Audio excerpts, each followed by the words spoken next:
Well, good evening, everybody, and welcome back to another exciting episode of Down the Wrestling Rabbit Hole on the Lariat Network, the growing Lariat network of podcasting family.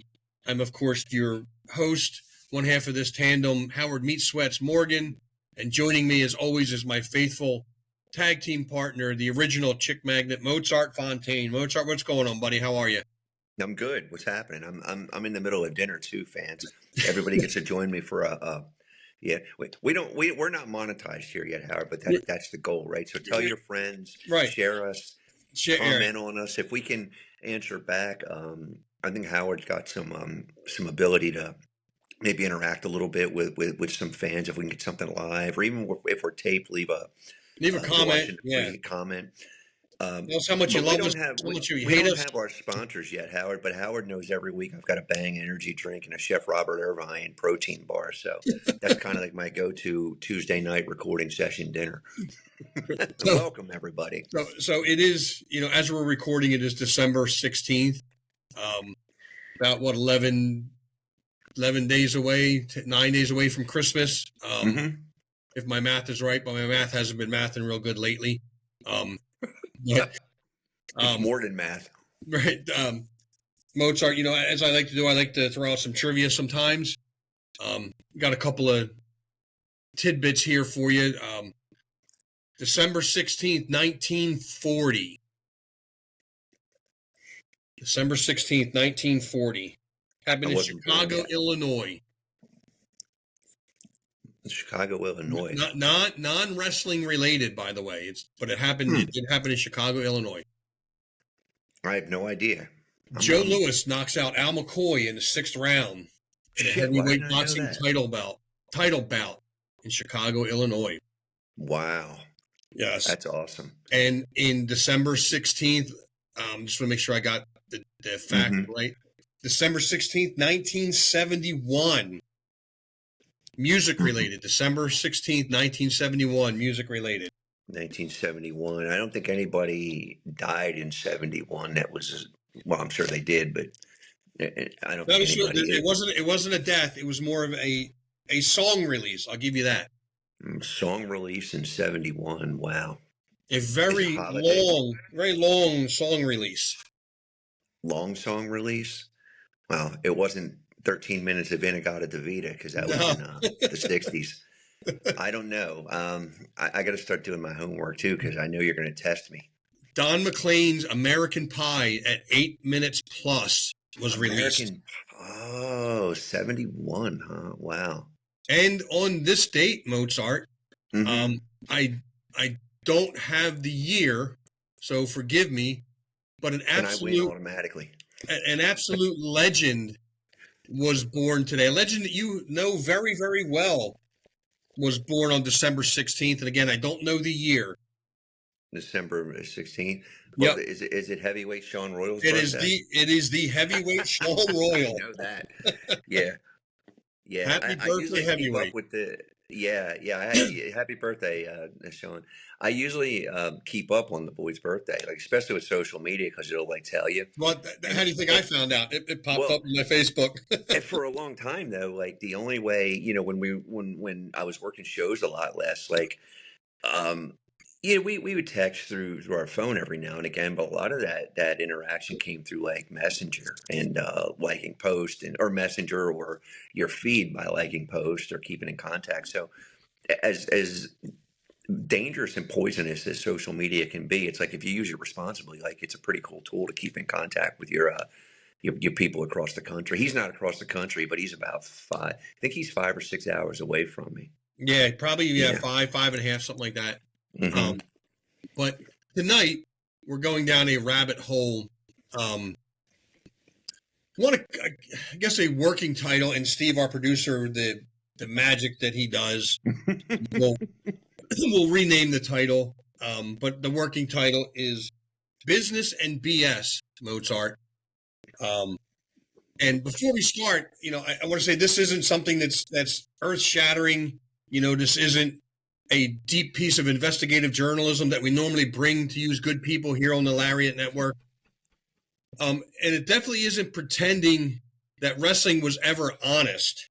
Because let's face it, wrestling has been, anything but honest since its inception.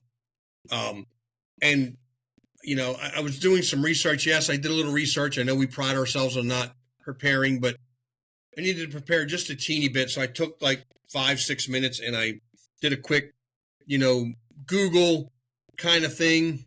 And realized, there was a quote that I found that said pro wrestling didn't fall apart because promoters lied.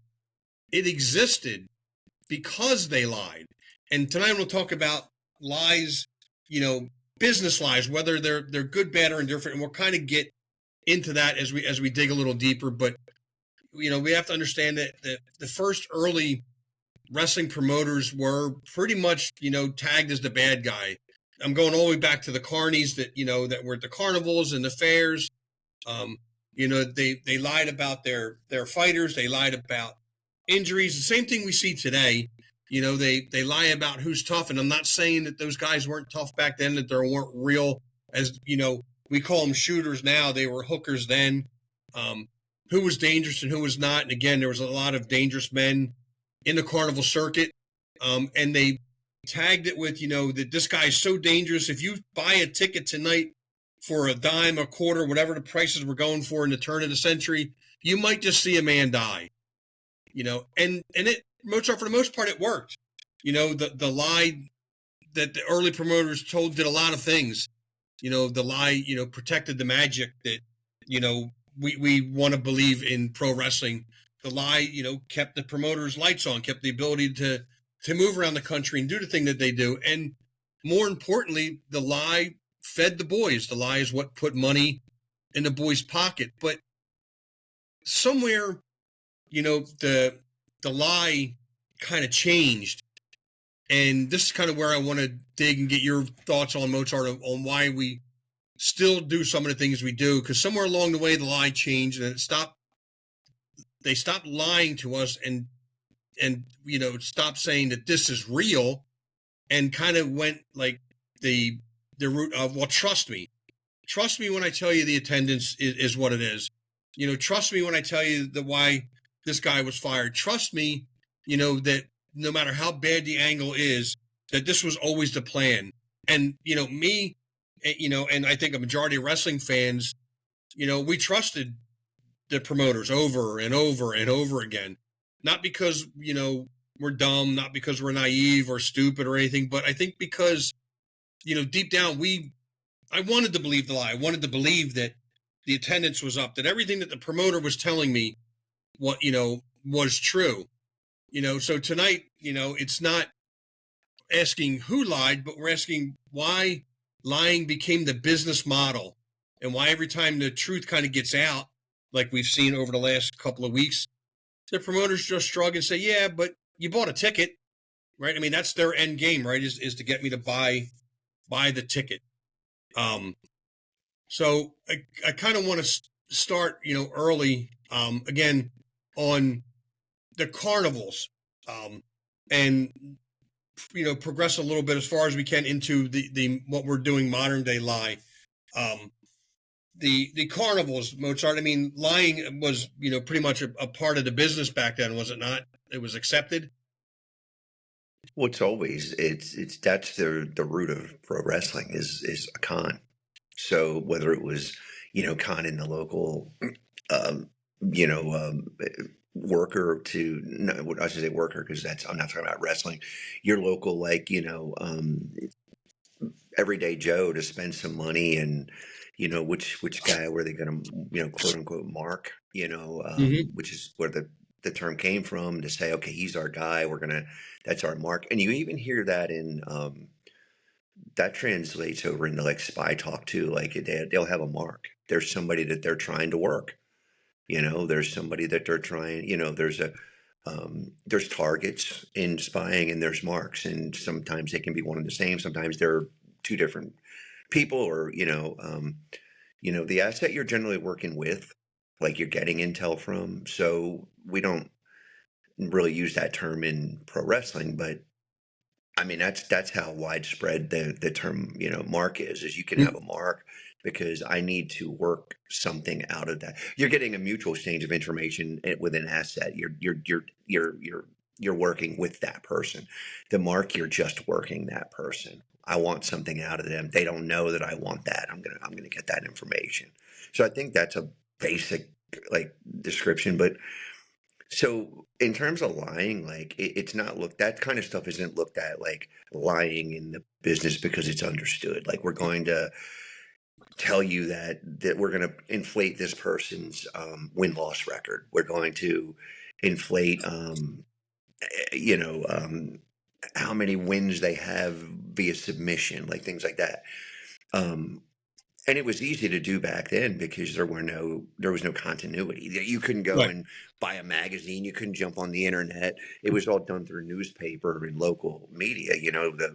From the 1800s going up. Now there weren't many legit shoots. I mean, there were some where there were side bets and money placed, like some of the early MMA stuff. Like Ray Steele, Kingfish Levinsky, I believe, was the boxer. I believe I'd have to look that up again. That he fought. That was one of the really early mixed martial arts matches in the early 1900s, and you had Judo Gene LaBelle was doing things coming up through the mid 1900s with different styles. Some of that was not predetermined. By Right. and large, it always was. There's a lot of controversy over whether George Hackenschmidt and Frank Gotch was uh, um, worked. Some say it was supposed to be a legit shoot. Some say it was a brilliant work because, again, in those days when those guys were so good that they would work the promoters if they wanted to. The promoter would have no idea that happened. Now promoters wanted a shoot fight because they were so mad at somebody, and the workers were like, yeah, we don't have that kind of beef. Like, let's just fucking put on a match for this idiot, and he's not going to know anything. Now again, those were the days of really long matches, maybe even before the Gold Dust Trio started what we now know as the wrestling card. Right. So I think what you're getting, what we'll work up to, and I think what you're saying, if I'm reading you right, is now we can find out how many people are really in the building. So don't tell me it was a sellout when I can get a different camera angle and half of it's tarped off. Like that's the kind of stuff I think where fans feel even more ripped off. Or I think the bigger thing now is I always believe that WWE went to their own network years back, which subsequently now puts them in $2 billion like deals with two different streaming networks. They can hide the numbers. Whereas when you had Nielsen ratings and more of a better rating system where a network, and they did go back and forth with USA Network. I think that that's where it starts to piss off people because now they're putting their money into it. It's a Right. public company now, so now they're a lot of fans are invested. They own a small piece of the company, literally. You know, Right. And so that's kind of I think when you talk where about I'm like going. lying to people, like if you work somebody for a storyline or an angle to create drama, like actors on the TV are working us, but Right. they're not coming out saying to us, I can't think of a good example. The director's not coming on right after you watch Landman. You and I both love Landman, Oh, Taylor Sheridan's creation. Taylor Sheridan doesn't come on the show with his top producers of that show and say, well, this week, Billy Bob Thornton was just playing a character, and he was written to do that. They just had a controversial thing where he said something about the View, and the View's crying, and they're falling apart. Wah wah wah. Um, he's not coming out saying, "Oh, well, I wrote him to say that." Like that's the kind of stuff that's going on in wrestling. So we're lying to the people about. We're only taking accountability. We, as the not we, specifically a very few people at the top, are only taking accountability when it goes well. And when it doesn't, there's either nothing said or it's a blatant spin where even the casual fan who just bought stock last year for their 8-year-old or something isn't buying that nonsense, you right. know? Yeah, and I think that going back to the beginning, we're telling two different lies, or we started to, right. The lie in the beginning was, even from the carnival into the early inception of TV, even up until probably the 70s, early 80s. The lie was to get them into the building and to draw those people in to a It's the sport. foundation of the business. I mean, it had to be that way. That's why I Right. don't think I don't say it was a lie. It was a con. Yeah. And I'm here to tell you that there's not a pro sport that at least one match, boxing included. I don't know about international sports, but I'm pretty keyed in and know that most American national TV sports, somebody somewhere's tweaked something. There's been a skewed finish here or there. It happens in everything. It's just not the basis of their Right. company. So Right. every football game may not be quote unquote predetermined. Can they sway that game? Absolutely. Can a Yeah. player go down and, make it look, if he's paid enough money and shut your mouth and you're going to go down? I know it's happened in boxing because I know people personally that it's happened to. So to be asked to take a dive or to sway something isn't, I mean, look at the world we live in. It's pretty dark and it's not a new thing. Like there's definitely things that happen beyond public knowledge. But so I think with wrestling, they kept that out of public knowledge to protect their business model.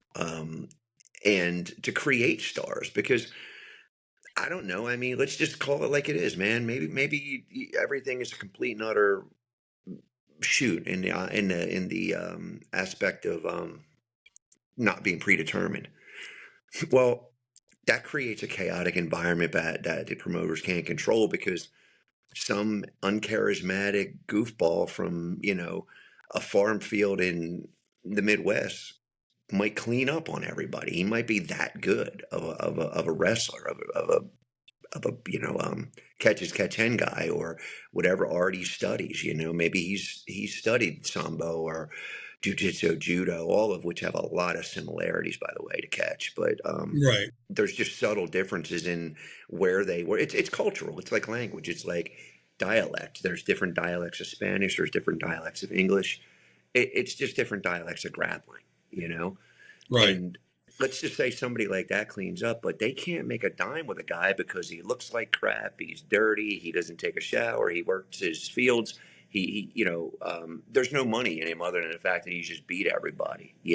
Right. Um, and sometimes that was the gimmick. So it's about the control of the industry. So that's not necessarily a lie. The lie is telling somebody that we, or not telling somebody when you're a public company that you streamed a certain amount or your pay-per-view buys were this or that to find out that that's not really the case. Right. And that's kind of where I wanted to phase into next. Like we've conned to people, early on, and lied about these guys' abilities or whatever how you want to call it. Um, from guys, in the carnivals to early TV to, early territory days where, I mean, there were legit guys, that some of them were very, very tough. But I think it changed, and again, it changed with Vince McMahon gobbling up the territories and, fluffing, some numbers, whether it's, attendance, revenue, WrestleMania 3, I think the attendance is anywhere from, 78,000 to, like 95, 96,000 people. But if you go, on the Pontiac Silverdome's website, their largest crowd was 93,000 people. It was when the Pope came, I think it was 93 or something, was it? Pope John Paul II, 1987, drew 93,682 people. And I say drew, like, I mean, like, like it was a wrestling card, but 93,000 plus attended it. Yeah. But what was the appeal? And listen, Crockett did it, and I'm sure Watts did it. I'm sure Fritz did it. Why then? Why then would you lie about the attendance? Is it just to bolster Media. your ego? Yeah, to get the media, to get the press to. I've heard various things about that Pontiac Silverdome, like that was the attendance, but it wasn't paid. I've heard that it was overinflated in general. I have no idea, to be honest, like what it was. It sounds more legit to me that it probably was. I don't know. Maybe they're counting the wrestlers, the janitors and everything. I don't know, but I still don't know that accounts for 20,000 extra people or whatever it would work out to be. But that's probably the more feasible thing is they probably went with a holistic number rather than a paid attendance number. Right. That was actually broken, if I'm not mistaken. Again, some of this stuff I retain as history in my head. Other like I don't worry about title changes when that happened because to me that's so unimportant. It's more about the. But when you start talking about like historical facts, I think it was that Inoki card in the early '90s, maybe '92, where they went to North Korea. I think that was the biggest audience, but that was a forced audience too. Right. So that was the Korean, regime forcing those people to be in there. So, but it after that, I don't know what you would consider. I know that Mania 3, the Silverdome is up there, like legitimately. It's one of the No, biggest right. I'm not gates. saying it's not large, even if 78,000 is real, which is probably closer to that, probably 77, 78,000. Yeah, it's Very large number for oh for yeah. early 80s wrestling. I mean, it's Well, huge. didn't they break that at Wembley Yeah, I with Brett and believe. Davey? I think they the legitimate paid at Wembley might have been um, more. I know it was a record breaker too, but I don't know if it was just for the UK or if it was for like worldwide. Um, but it's yeah. I think that a lot of it is well. Now you're talking about trying to get big money TV deals, so you got to take that off the table. Before 1950, it didn't exist, or somewhere in that area, Right. late mid to late 50s probably. Um, but that was obviously pioneered by our good buddy Rob Kellum, the Strohs, Ken Yep. George Wagner was the original TV star for pro wrestling, and it was tailor made for it. But anyway, the when you go before that, you have what were they doing? Trying to draw huge crowds. So why they evolved the business because a 90-minute and I'm pretty sure that they did do a 90-minute Ed the Strangler Lewis match wasn't drawing the crowds after a while. Then they realized they had to take it off the mat and they had to start moving. So they developed what they called the high spots, which wasn't what we call high spots today. It was the crescendo of a part of a match. The high spot might have been a body slam. It might have even been a flying mare where somebody jumps up in the air and grabs them, a snap mare or flying head scissors. They were much different, but they started to develop these performance holds that would put more people in the crowd and keep them there longer. Then they started packaging it as a show. So there's a cool evolution to how we get to today's current show. And those were the days that we talk about. Sometimes we had like a no-name person where that we're going to put you on the show, but you're going to be in the beginning.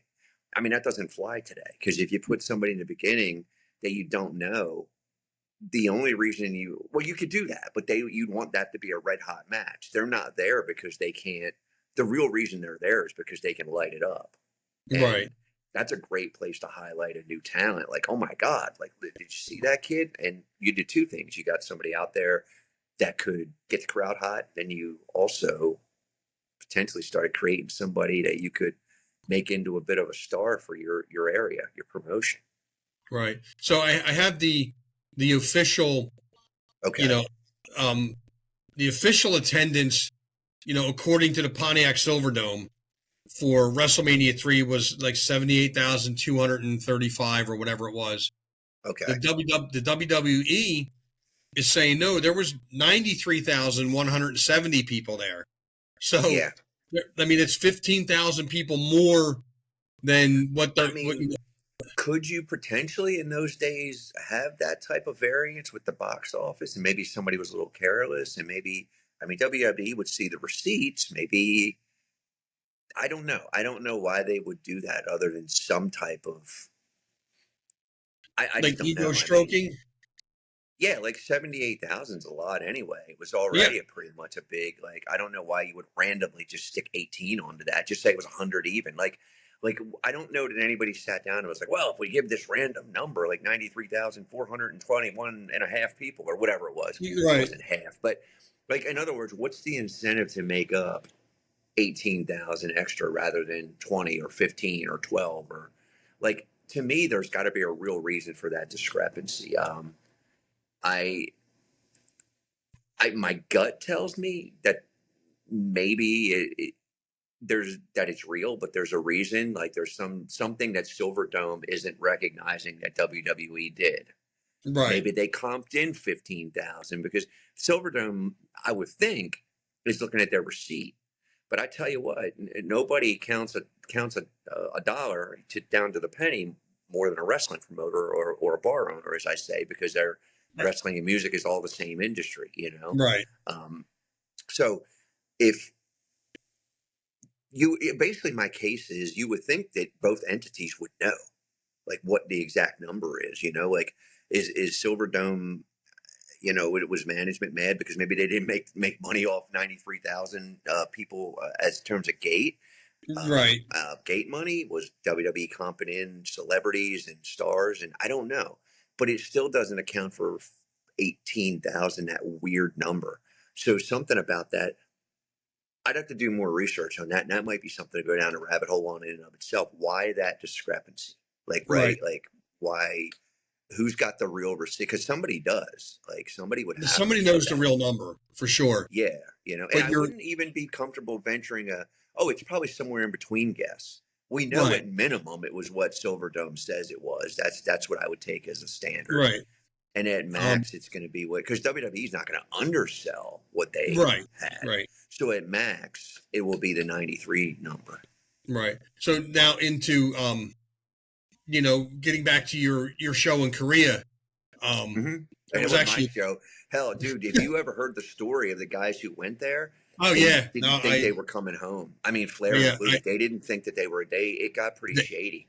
yeah, Yeah. it got like they were like literally armed escorts to and from the Yeah. arena, and Scott that's not Norton's account of that is incredible. I saw that on one of the documentaries on that dark. show. Yeah, dark They side of the got, ring. maybe, but they got out of that because Inoki was who he was, you know. Right.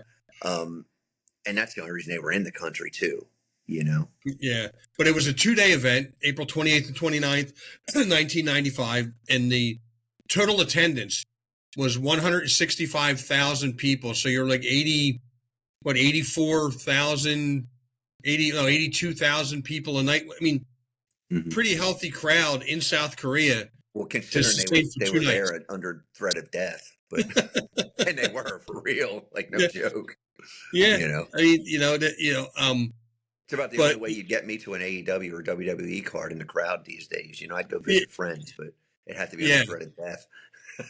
yeah, I yeah. still might take the gun. I still might take the firing Well, squad out. where are you going to shoot me? Because if that depends, because I Yeah, might be able to. If you're going to give me a running start or something, yeah, I'll I probably might take be able my to dodge odds. a bullet. Yeah, Because I'll survive, man. Hit me in the leg or something, or in the arm, yeah, I'll probably survive, but I'll be yeah. okay. Just don't hit me in the kidney, the Right? Don't liver, hit me in the or the lung or lungs. nothing, Yeah. Um, but so they lie about what I'll call promoter math, right? Like they up the numbers, they inflate Yeah. gates, and it's standing room only, and it's it's a sellout, and they did it notoriously, especially at the Spectrum and the Civic Center. That's how I know Crockett did it as well. Mm-hmm. The WWE would have a show at the Philadelphia Spectrum, and they would announce a sold out crowd of like 13,000 people. Well, the Spectrum at the time for at least hockey and basketball held like 16 or 17,000 people. So Mm-hmm. not accounting for the couple of hundred people that you can put on the floor.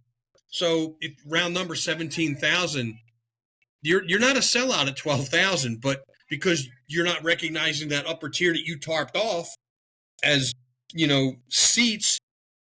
Okay, well you sold out at 12,000, and who's checking? Nobody's, especially back then. If you read it in a magazine, Yeah.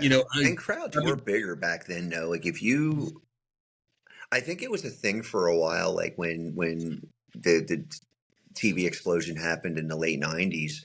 I think there were a lot of legitimate sellouts across the country because wrestling was there really was, hot.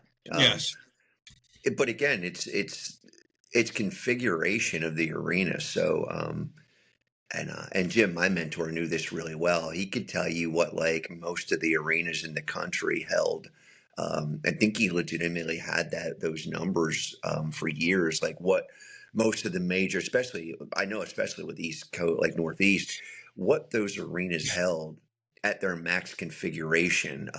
Because remember, the stages change things too. Changes Right. change things at concerts. Like the stage set, there might be a place where you can't or they won't sell tickets, or they sell a really low price ticket just to get somebody into the building, but you're not going to see anything. Wrestling, to Right. my knowledge, won't do that because you've got to tarp. You've got to have a place to tarp off to be the dressing room. It's going to lead to the back part of the arena where the legit locker room is, and then you've Right. staged your what they've called a gorilla position, where all the monitors and the controls are, and you've Right. got all this area that you can't put people in the seats because you need it blocked off to be able to get these folks in and out of the back.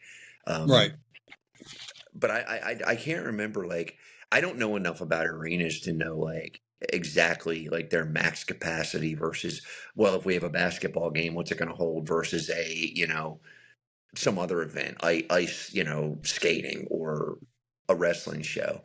It's going to change to some degree depending on what they need to put in there to put on the show that they're putting on, like whatever it is. Right. So, they lie about, the gates and the numbers. And we That's an saw it. age-old thing. Yeah, It that's right. is. It is. And Mhm. listen, and if I could do it, yeah, we'll if we sell, in a small arena, if it's, like I said, if it's a 12,000 seat arena and I sold ten Yeah. thousand tickets, well, yeah, my little promotion sold that place out, like And because there's probably, even with the bigger promotions, there's probably a fire code too, where fire marshal says this is the max amount of people at ever you can have in this building. right, Now, yes, again, I know back in the day, I'm sure that there were times when certain promoters, maybe even Vince himself would probably throw a little money to the commission or the fire marshal to say, "Hey, look, we're 1,000 over capacity. Can we overlook that? Whatever it is." right, Um, I know with the smaller venues, I've been in venues where like the fire marshal was like, "Okay, guys, like you're pushing it now with right, your limits. You got a lot of people in here. Let's watch it. Next time we're going to issue the fine or whatever the punishment is. Um, right, that happens because sometimes you put so many people in the building and you've outgrown your building at that point. If it's happening at on a regular basis, which I certainly I think ECWA at points outgrew some venues, um, but yeah. So maybe too, this thing is multifaceted. Like, is the lie malicious? Because I don't know that it's malicious when you're working somebody. Like, it wasn't necessarily malicious, although it's super fictitious that Hulk Hogan was the first person to slam Andre the Giant. I mean, it's just so clear that, and legitimately, to my knowledge, it was Harley Race. yes, Because yeah, or very Andre, close to that, yes. well, I think it was But Harley because I think Justin was saying that Andre trusted nobody else to lift him. oh So, wow, because even if you were strong, I mean, dude, that's a lot of dude to get up there. And he knows, Andre knew how to work. Like his early stuff, like he was pretty agile for his size.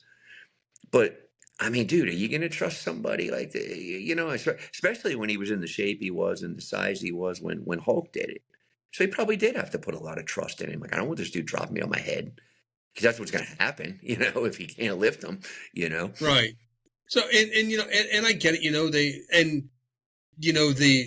the things that they told about the attendance system. We're still talking about it, right? We're still talking about WrestleMania 3 and its Yeah. attendance, and it's 40 years old. So it's still generating buzz. And I'm not saying he did it maliciously, It's you know, the, impressive. I mean, at yeah, whatever number it was. right. And but the fact is we're still talking about it, which again, keeps it hanging around Yeah. that much longer. Um, one of the other things that they either, you know, I don't want to say conned us, lied to us about, or sometimes flat out just didn't even talk about sometimes was the competition, especially in the territory days.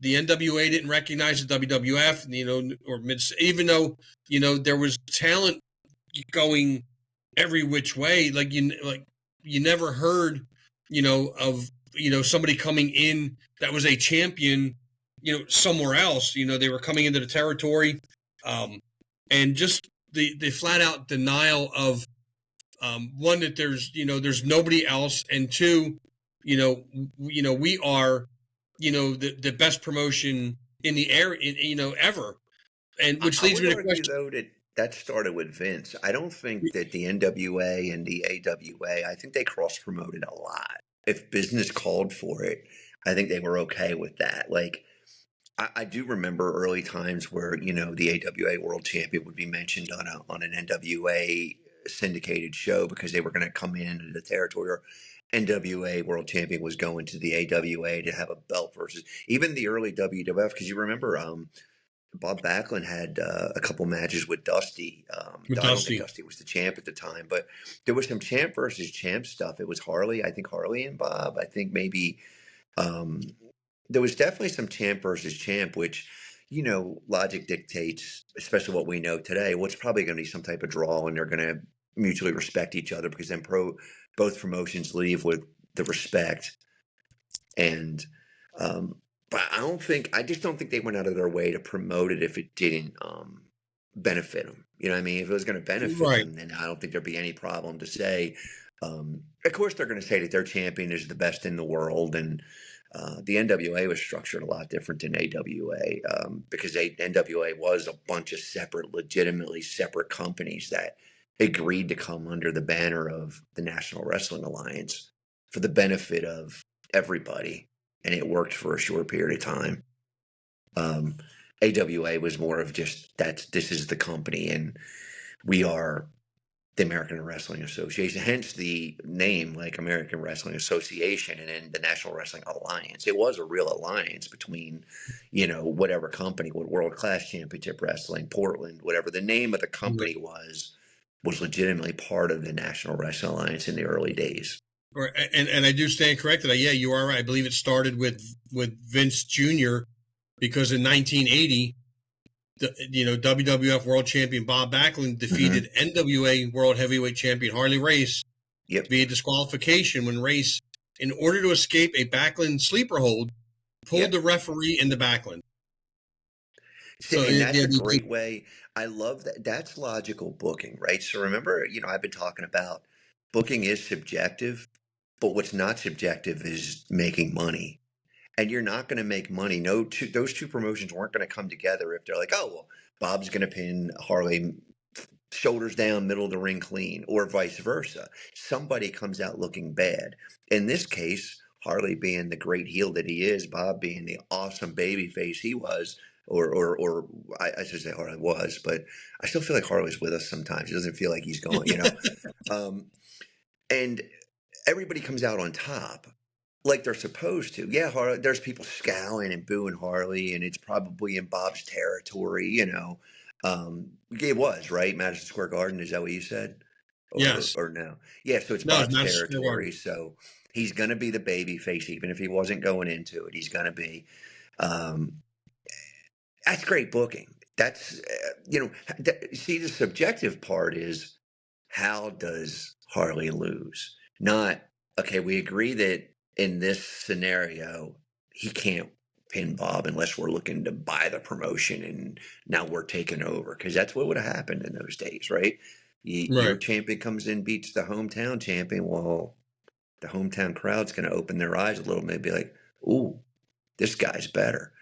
I don't think there's anything wrong with wrestling with doing rival companies. Like I really like the way that like TNA works with WWE and more specifically the NXT portion of WWE today.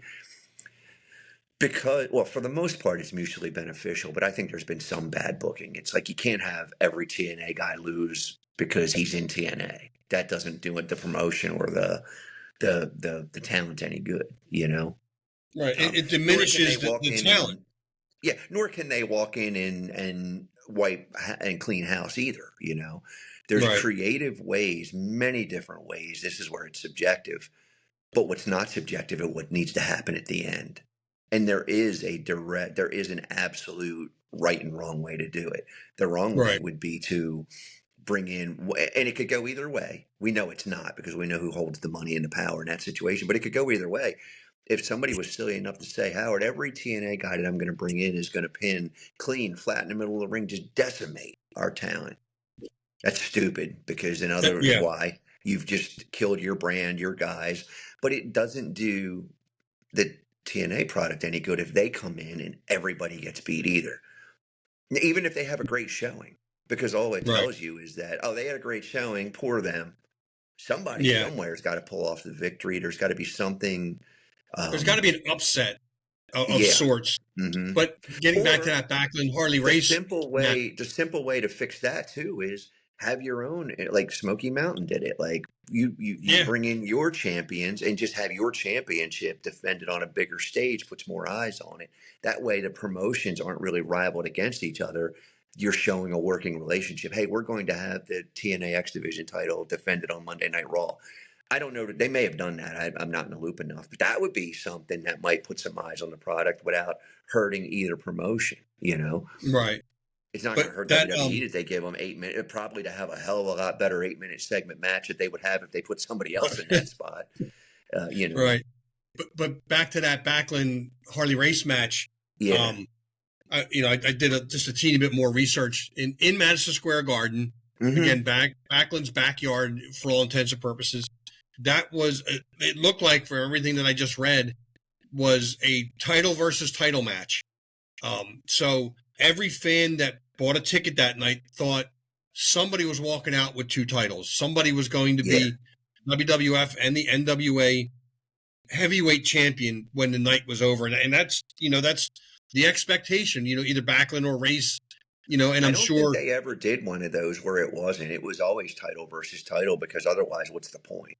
You know what I Right. mean? And because of the disqualification, neither title, Yeah, you can't changes change hands. hands. That was Right. always, that's something that is a good tool too, like inside, right? Like the disqualification, because if you take that rule off the table, then you take that finish off the table. So now you can go to your subjective part of booking and say, well, I can't use a DQ because now we did that last time, right? And I wouldn't Right. doubt that this really happened. Oh, he was DQ'd last time, so when he comes back to town again to do this, we have to take that off the table. So now there's other ways, there's double Right. count outs. There's the subtle difference between, and we talked about this because with an ECWA show and some of the things that we did creatively, there's a subtle difference between a disqualification and a no contest. Right. Very subtle, right? Because you can quickly turn a no contest into a double disqualification. It's kind of, I don't even say two sides of the same coin. It's kind of two things with a fine line, fine tooth comb. And if you take DQ off the table, well, now you can't DQ them. So then it's going to be, I've thrown the match out. You know, Right. one person didn't grab the foreign object first, or one person didn't do this or that first. It's just, now it's out of control. You could also subtle line between no contest and double count out. So what I'm saying is, as you progress a feud, you can take things off the table, which then fine tune the choices you have as a booker, right? So you can't, there are kind of fundamental laws too, right? Like there are laws of physics, like the laws of gravity. There's like, things that we kind of in nature have accepted as constants and can't break, it's kind of like that in wrestling. And as I've thought about it over the last few months, I think that that's where things have broken and the lies become more apparent, where they are lies, because it's like, oh, wait a minute, you just said that these guys never wrestled. And then they did. And now they've gone to the other side of that, where they've got their, they're essentially doing what you're doing and probably Googling as they're calling matches to see how many times guy X wrestled guy B or guy, like, to Right. me, that's overboard too. Like that makes it special. That's one of those things where people in wrestling today are so greedy. If one little thing, it's kind of not just today, but it's more pronounced today. You see it more. If one little thing works, like one time they said somebody had a X amount of days title reign. Now, why do they have to tell me how many days that everybody holds every title, especially when you have 19 of them in one promotion? I don't. Doesn't make it special. It Yeah, it makes it doesn't make any annoying. no. I I don't. So you like It doesn't make any the sense. DQ was interesting that you brought that up because that's yeah, these are the rabbit holes we go down. Like, did it have to be a DQ? No, but I don't know the situation of them coming back. Was he coming back on the next tour? Did they have a certain agreement? And back in those days, it was probably a handshake agreement. You know, with the owners of the companies, like, oh, hey, can we have Harley on this date? And we'll give you Andre on this, or we'll get Bob down there in St. Louis. Was the big NWA stronghold. St. Right. Louis, Missouri.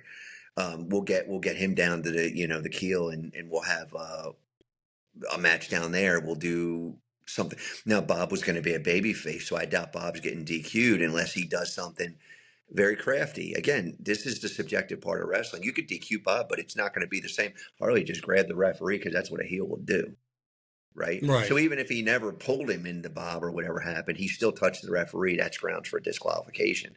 Bob might do something where he's retaliating and just happen to get caught, and the crowd's like, oh no. But they both leave titles intact, reputations intact.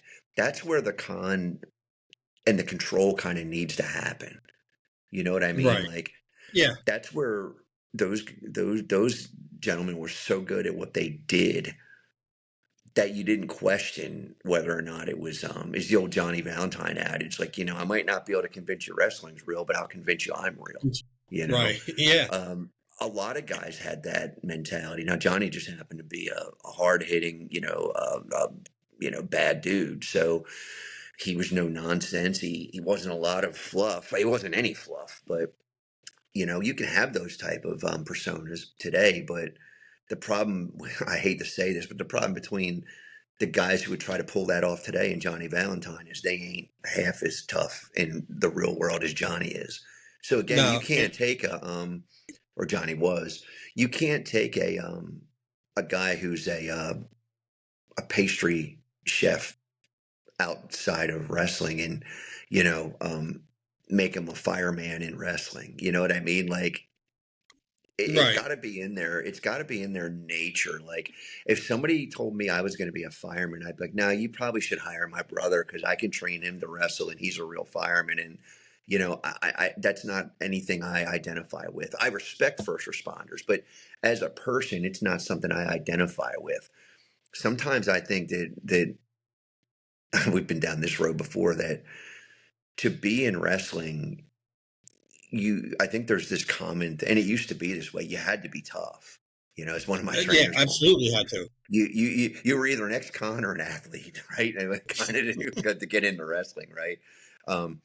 So there's a toughness, right? Even if you played another sport, particularly if you played Well, football, man, because I God, was going to it's say, hard hitting. it's not the athlete persona or athlete part of it Hmm. as much as it is the football player athlete, because I mean, except for what WCW did, because we're going to ignore that, you can't take, even in today's Hmm. day and age, your average basketball player and make them a wrestler. Your average baseball player, because they're not perceived as tough guys. You might get away with it with hockey players, because hockey players are notoriously tough. But Yeah, across the board, mainstream sports, football players are tough guys, especially linemen, offensive, defensive linemen, tackles, centers, things like that. Um, your quarterback, probably not it's so high much. Your impact. receivers, not. Yeah. It's the tough guy persona. Hmm. Um, and that's why I think, football players. Look historically. I mean, outside of the rare few, there are very few baseball players that became pro wrestlers. And I'm not saying there aren't, Yeah. because people say, well, Randy Savage was one. Yeah, right. Randy Savage is the exception to the rule. By and large, there are more pro football players that are wrestlers than any other sport. Yeah. It I guess from what I understand about that, and Ernie Ladd's got a lot of really good interview content out there about breaking in. Chief Wahoo McDaniels talked about the same thing. They made a lot more money wrestling without contracts in those days. I want to say maybe that was the 60s, generally maybe the Mhm. 70s a little bit. Even maybe going back to the 50s, the football players were making so little money on the pro side of things, professional, Right. as in that's their career, that on the off season they were allowed to go and do some whatever they wanted. And Ernie particularly got involved on the off season and figured I can make a lot more money at this. And he was also a lot of times sports guys, basketball players, you see this, hockey players, they're all of them, anybody, soccer players have such larger than life personalities too that they're almost tailor made for wrestling, you know? Yes. And Ernie was Yes. kind of that way. Not only was he physically tough because of what football demands, and I think that that's not to knock other sports too. I mean, baseball, you're tough in a different way. It's really hard on your joints and shoulders. I mean, my first trainer, Lance Simon Diamond, was, I believe he was drafted by I don't want to say the Padres, but he ended up with a really messed up shoulder. So it took him out of the pro game. And being a huge wrestling fan, he took the athleticism and he transferred it. There is an athleticism, but it's a different kind of toughness. In football, I think just translated by and large. Not it's just what I've seen. It might not just my personal views. Football players, when you get them in the ring, they're not afraid to get hit. They're not afraid to bump. The biggest thing about a football player when I've trained them and I've seen them trained is they have happy feet because football players there's a lot of agility involved. There's a different type of footwork in wrestling, and a lot of the guys were able to uh, adapt to that. So that's why you get. I think that transition works well, Howard. I think that it's not not necessarily are you lying when you say somebody's tough. Kind of the theme of what we're talking about is, are you lying or is it a con just to help the business, right? And is it one and the same? Like there's all these rhetorical questions, but I'm kind of saying for the Right. sake of the discussion that it's not the same. Like to flat out lie is to say, oh my God, we've had record profits, but we're not going to release them. Okay. Right. Well, that's great. Did you then? But if you're not a public company, how do I know what your pay-per-view sale was? Because you don't really have to release that to me, right? WWE Right. does. And that's where the issues with the streaming companies were saying, wait a minute. We now overpaid for because you sold us a bill of goods on what we were getting, and now the payoff is not there.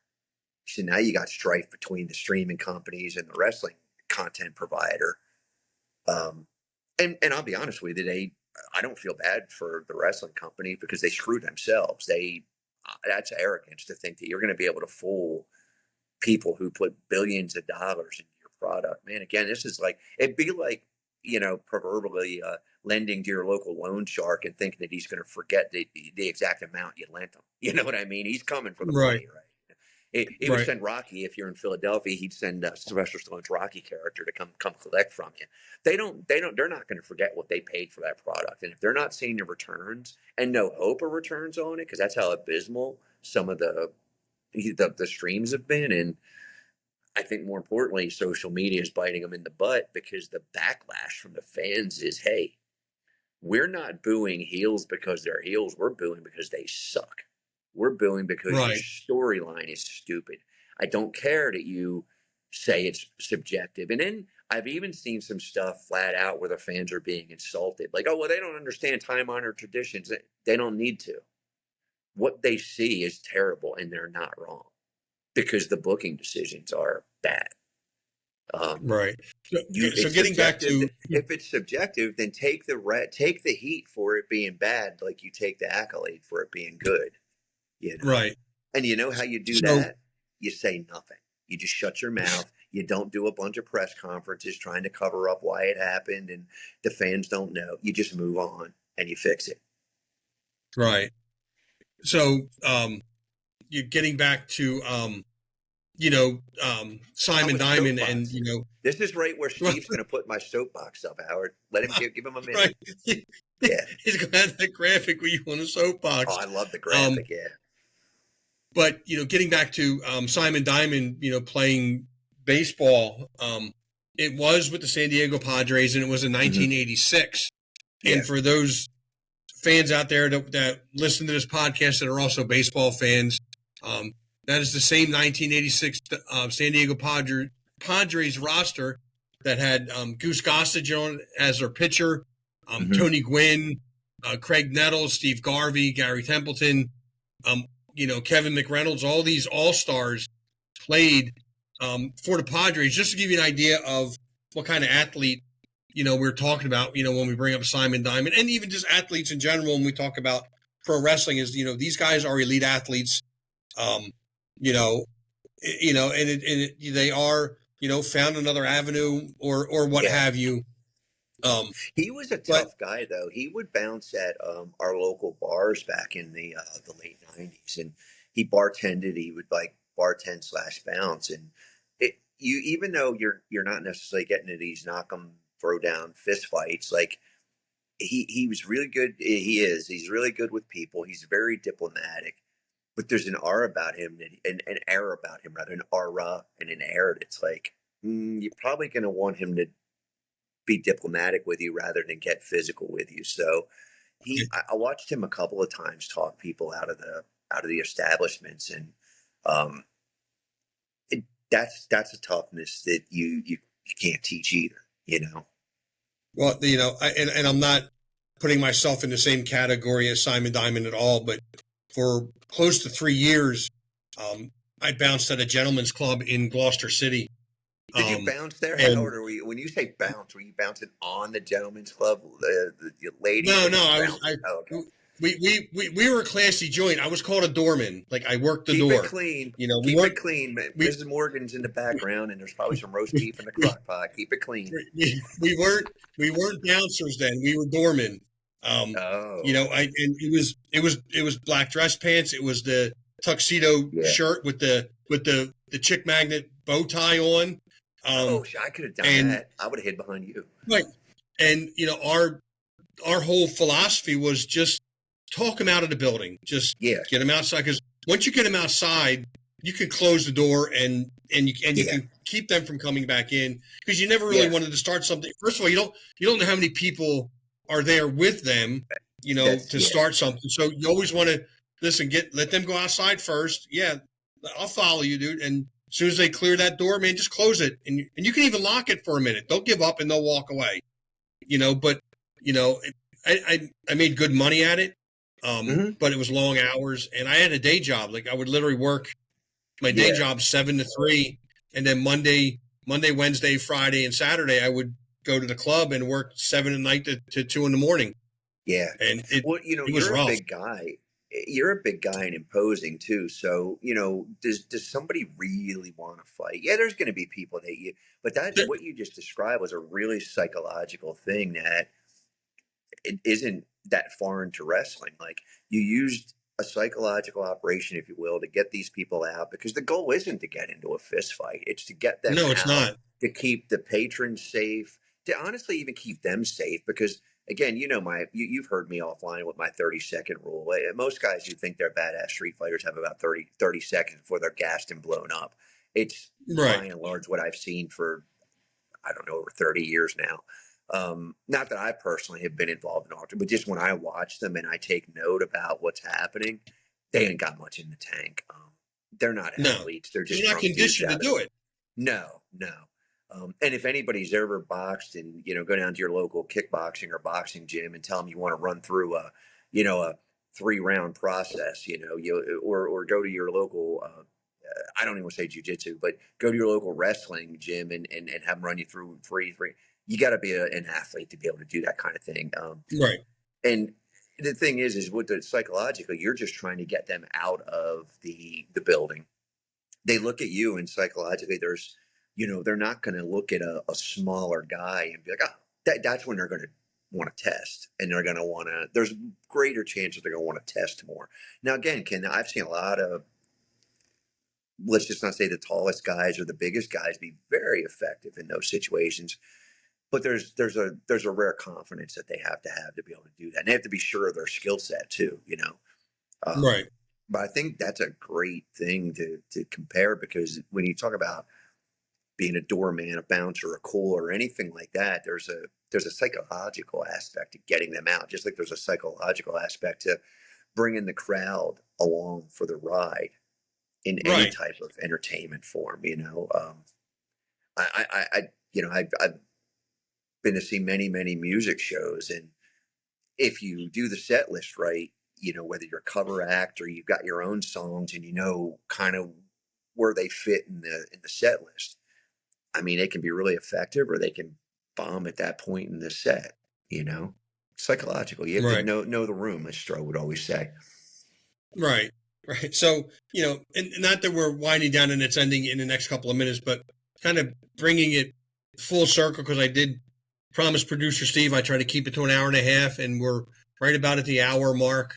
So coming kind of full circle again, why keep up, the con or the lie or the I don't want to say deceitfulness, like it's negative, because it's not, Well, give me some the examples, like where you're coming from, because I think sometimes it's okay, and other times it's like, yeah, man, that's stupid. Like, why would you do that? that's kind of how I'm wrapping it up, is the the the whole business, is a work, right? It's all gelled into like you said earlier, a con. It's we're trying to convince these people of something that it's really not, and we want them to buy it. We want to bring them in.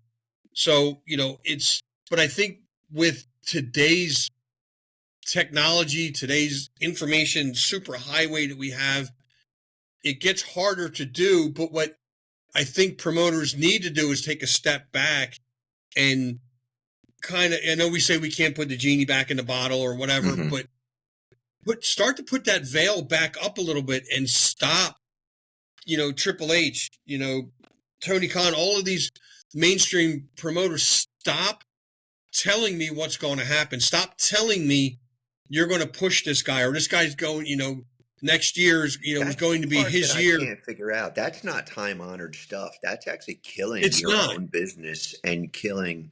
You don't have to tell people what you're doing. You don't even have to Right. come to And them that's what, afterwards and explain why you did it. You just take the feedback, and if people are backlashing on a certain talent, I don't care what the spreadsheet says, what they make. You got to look at making a call, because again, we've talked about it. Pulling, big time ball players off the roster or trading them or things like that, or because they're not performing. They got traded and then right. go to another team and they don't do so well. There are, yeah, to your point, like you gotta. I don't think it's an option. I think that's ego and pure ego about, hey, look at me. I'm in control. I'm going to tell you what I'm going to do. Oh, and if you like it, I'm going to go out and pat myself on the back all day long. If you don't like it, I'm going to insult you because you're just a dumb fan and you don't really know how the time honored traditions work. Right. Yeah, I And do. I can tell back in you the I day, do. And I would vehemently debate, a few people at the top of the list right now that your time honored tradition, you are absolutely incorrect. Who taught you that? Because that's right. not I mean, correct, you know? and back in the day, I didn't know that Dusty was the booker, but Didn't after need to. every, but after every show, there was his name plain as day. If you knew what his name was, other than Dusty Rhodes, you could see it as the producer, But I don't but think I one didn't need to time know.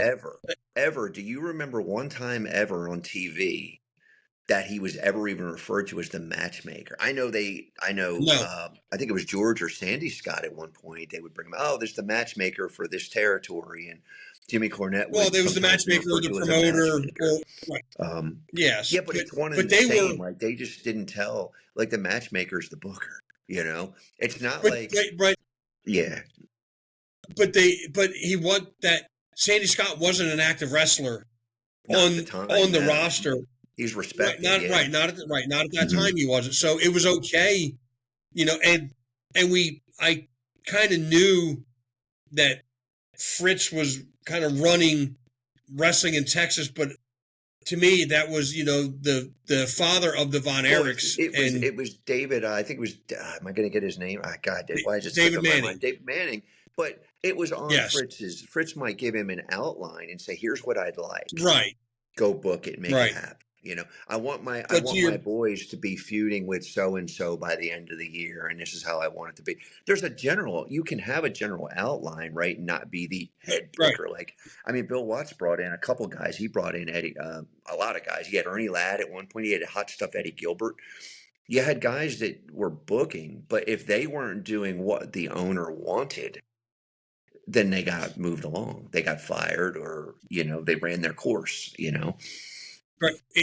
And even to Fritz's and Bill Watts's credit, they took credit as being the whether they were the legit or figurehead owner, whatever you want to call them.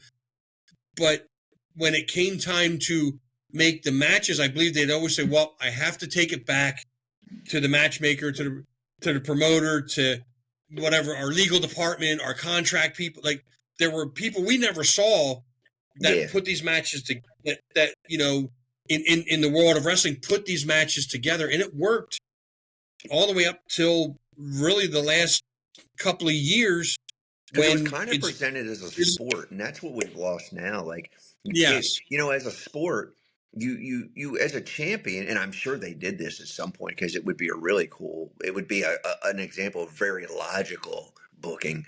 Maybe you had a champion, and I don't know if it happened, but you could have had a heavyweight. You could have had a situation where a champion goes into another territory and makes a challenge, and they lose. But the other promotions say, hey, we never sanctioned that, so you're still the champion. Our guy's kind of an asshole for doing that, and, we're going to take care of it. You come to our promotion now, we'll sanction a match. So you could have had something like that happen. You know what I mean? right. That makes logical Well, sense. But you were never going to get this BS that you get now, where the champion is like, well, let me just go find. They're doing a better job at it too. They are with especially on TV with Aldis and Pierce, where I've seen angles where they've like, no, you're not going to tell me. I'll make it happen because you're a pain in my butt, but it's not going to be right now. So then they take some authority back, but they're also saying, hey, fans, we're going to appease you. That's why you have, one of the main reasons you have a figurehead, a general manager, or whatever the title is for them. Like, it's an awesome, you almost need it if you're going to do any backstage antics, like, whatsoever. But and I think with today's market, like, it's part of it. Like, it's part of the evolution, right? You're going to have these backstage altercations, but make them look real. And particularly, Pierce looks like he's going to have a heart attack every time somebody's trying to get something out of him. And I think that's some of the most entertaining content that you'll see on a wrestling show is him laying down his authority, and being a former wrestler himself. He's no slouch, and he's like up in people's face, and he's no nonsense, but he's like, all right, let me see what I can do. That's always worked. And I think that's what you're talking about, where they're like, well, yes, let me just, I'm the president, but let me take it to the board, whatever their angle was. That kind of stuff was compelling to me as a young man who was buying into it, number one, as maybe not completely unworked, but as believable. Like, I wasn't watching guys like, you can name anybody, but I don't know. I wasn't watching the Raging Bull Manny Fernandez thinking, oh my God, this is such a great performance. What's he going to do next? I'm like, that is a bad MFer in there. Holy crap. I don't even care that right. they know what the finish is or not. And I think that's how you can kind of, because you said you can't put the genie back in the bottle, but what you can stop doing is doing these reality shows that show you, this is who I'm booking for the next year, and this is how we're preparing them. It's okay to pull it back a little bit, pull back the curtain, which has been done. But if you pull it back so far that you're now telling them what they're going to get in advance, over promising, which seems to be something that they do in the big time a lot. This is going to be the new era. This is going to be the next big show. Wait till you see this show. You can't do that. You can't do that. Yeah. how many times have we talked about, my mentor, Jim Katner, booking for 40 years? He legitimately was doing his ECWA for, I think, 40 years before he retired. And not one time, not even now, will he ever come out and say, well, when I did this, the very few interviews he's done, which the best thing is the documentary of A Backyard in Delaware. It's always Yes, we, very good, by a the way. team. Yes, This is my if you team. haven't seen it, you need to go see it. When we did this, when we did that, because it's always a collaboration. Like, that's the best thing. Like, you'd even seen these offhanded footage where Vince McMahon would be sitting with a talent. He's like, this is what we're thinking. This is what we're going to do. Well, you have to have those type of creative, like, conversations if you're really trying to get somebody in a position where you can make them a draw and you want them to return on investment. We're offering you X amount in the contract, but we're kind of expecting you to do this, and we're looking to sell a lot of merchandise around you. And, we're going to give you this persona because we think it's going to work. What do you think? Like, when you collaborate with the talent, like, I think that's when you get the best stuff. Um, Right. but in terms of, like, And the I'll tell you lie, what give me an example too of like, what, because there is some stuff, like, I just can't think of anything off the top of my head. Like, why would you ever just, like, say that? Like, it's verifiably not true. You know what I mean? Like, well, you when's know it what okay I for you? want. What I want is I want the lie back. I want everything that wrestling was Okay. back. Whether even if you're talking about phony gates or whatever, I want that Hmm. era of wrestling back when these guys, were thought of as tough, as baby faces, as whatever they were. I want to believe that again. I want to believe in that. And listen again. Yeah. What I'm not saying is I'm not saying that I don't think Terry Funk was tough, because I believe he was.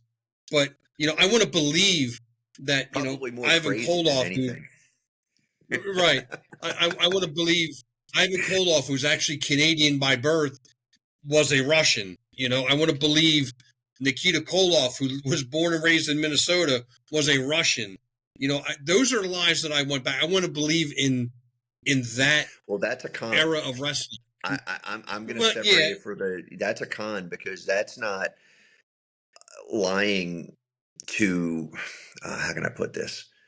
That's part of the business. Like, that's just a con. That's what you're going to right. have But to that's do what I to, want to back. get your I want gimmick over. that Yeah. that Hmm. yes, I want that part of the business back. The lie, the con, whatever we want to call it. I want Yeah. that. I don't want I don't want the lies that they're telling now, like like that, because they're blatantly telling us things. And I don't want that. You're exposing way too much, and you're telling me that Gunther is the greatest heel on the face of the planet. Now you're flat out lying to me, because he's not. And That you're to me, telling me that yeah. I've had a little. I go back and forth. Like, is that just part of the business still, the con? Because of course you're going to put who you want to be your top heel over. Of course you're going to call Cena the greatest of all time. I mean, I don't think if you sat down and had dinner with him, he'd probably really agree with that. It's he's just not. I mean, is he? Did he have a really stellar career? Yeah. But there's a lot, yes, he did. and greatest of all time is subjective anyway. What is he the greatest at? Is he the greatest promo? No. Is he the greatest in ring performer? No. Is he the greatest philanthropist? Probably. Yeah. Probably Is greatest he Make a Wish guy. Absolutely. is I he the mean, hands down. greatest all around at just being a positive role model? Yeah, you can make cases for all that.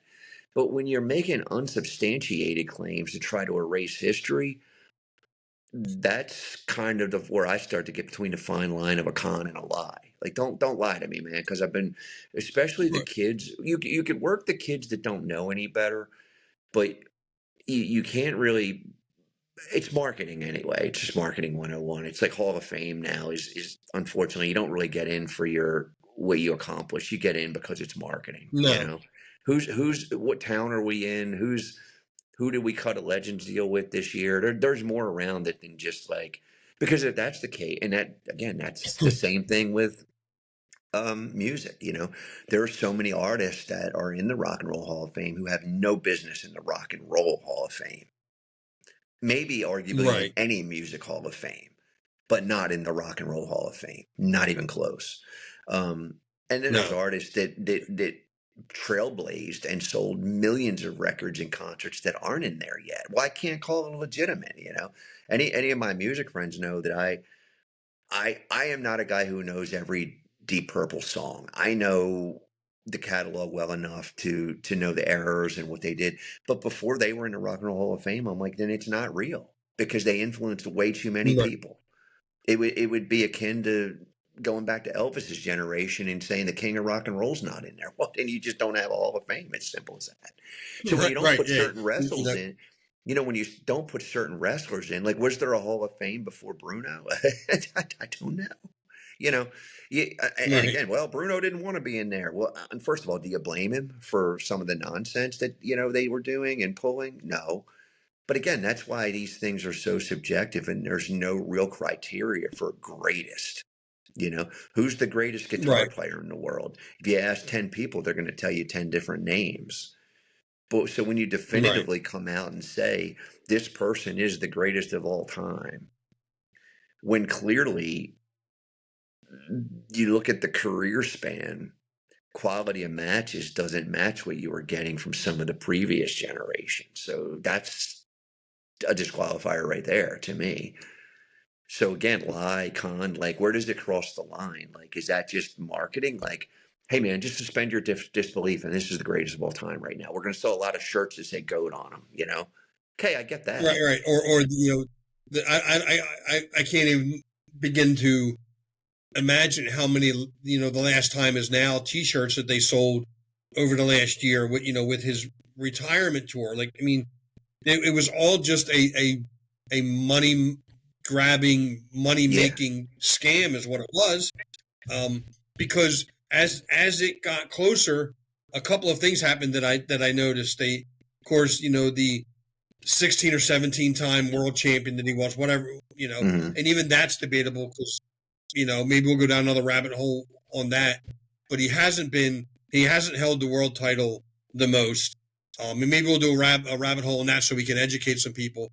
They tweaked it just a little bit, and on I think on Saturday night they said he was a 23 or 24 time champion.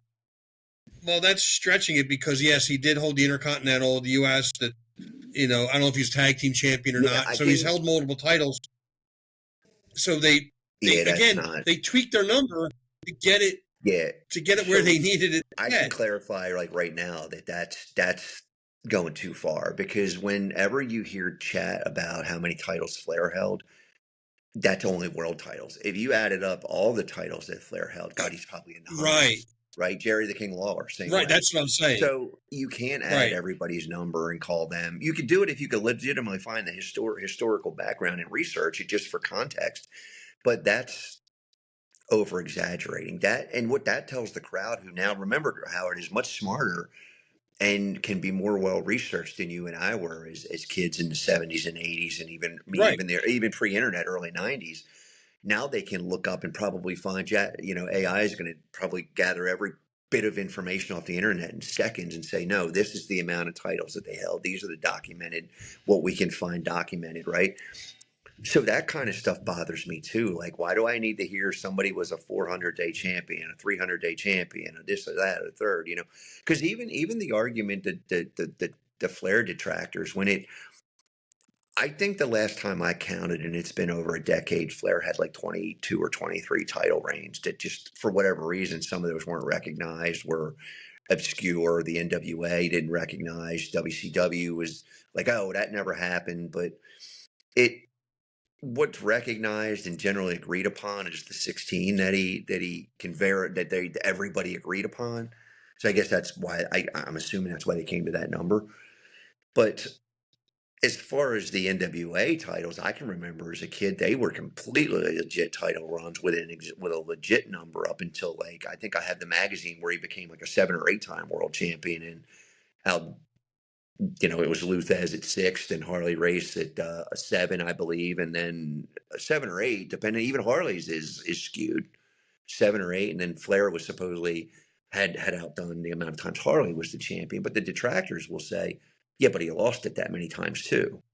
Very true.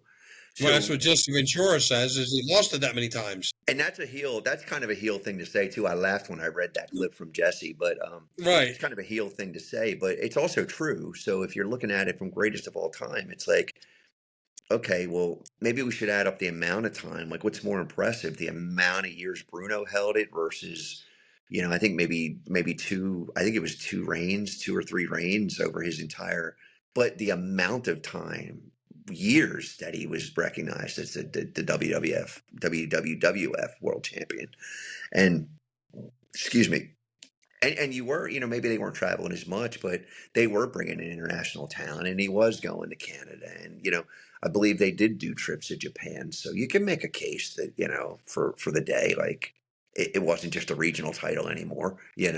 Although they didn't have a foothold yet Right. on the United States nationally, but I don't know. There's probably no right answer. There is no right answer to what's a lie, what's a con. Like some things, like I'm calling a con. Other people say, "Oh no, dude, that's just a flat out lie," and I'm like, "Well, it's all untrue. So how do you want to categorize it?" Like, I think I'll categorize it as a con if it's good for the business. So Right. as a con, I don't. And that's what I think I want to get back, is Hmm. that Yeah. con, that Like it was era. good for the And I business just, that Nikita was put over as a Russian. You don't need to know where he's from. You don't need to know his real name because on TV, in that arena, in our business, he's the Russian nightmare. But to expose some of the and you probably we can't even do that anymore because the internet, you're just going to be able to find out who anybody is. But if you right, can right. sell a Well, storyline like this guy defected, you can tell a good storyline. They did it with Bam Bam. He was Crusher Yurkov for a minute under Larry Sharp, Pretty Boy Larry Sharp, I yeah, believe. yep, There's ways to do it where the internet can't look it up and go, "Oh, Howard, you said he was Russian, but he's really not." Okay, I don't need to tell you he's Russian now because we can't sell that anymore. You know what I mean? Now I got to tell you right. something different that makes logical. What do you always say? Make it make sense, right? If it can make sense to me, I'm on board. Make it make sense. Mm-hmm. Right. So in the time that you were talking about, you know, the generation below us can Google, Mm-hmm. things. I Googled, and exactly what I asked them is, who held the most world heavyweight championships in pro wrestling history?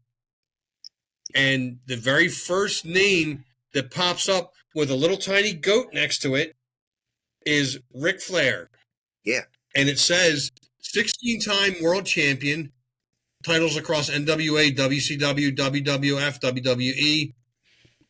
Real number is likely higher, 18 to 21, depending on title changes you Mm-hmm. count, especially in the territory. And it's funny that it says the 16 time, the officially recognized number by WWE. Yeah. Like they are the be all end all of wrestling. And honestly, they really are, because they They own own it. a Yeah, they own majority of. everything.